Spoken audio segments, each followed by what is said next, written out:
When Saul marched forth with his army, he cautioned, God will test you with a river.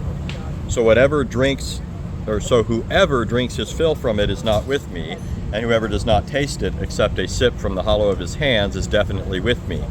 They all drank their fill except for a few. When he and the remaining faithful with him crossed the river, they said, now we are no match for Goliath and his warriors.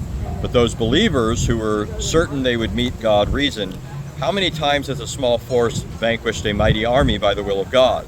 And God is always with the steadfast. When they advanced to face Goliath and his warriors, they prayed, our Lord, shower us with perseverance, make our steps firm, and give us victory over the disbelieving people. So they defeated them by God's will, and David killed Goliath. And God blessed David with kingship and wisdom and taught him what he willed. That's good. All right, so yeah, go ahead. My reaction to that, well, one thing that immediately comes to mind is a conflation of certain historical figures with other historical figures, or certain events with other events.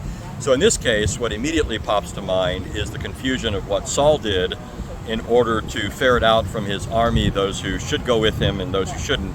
It confuses it with the incident with Gideon. Gideon is the one who actually did this according to the biblical text.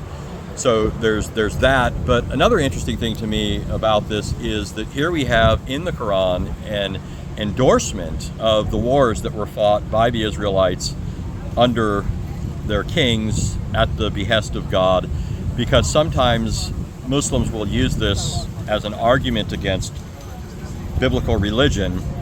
How could they do some of the things they did? They bring up 1 Samuel 15, texts like this. But here you have in the Quran mention of the wars under Saul, even though confused.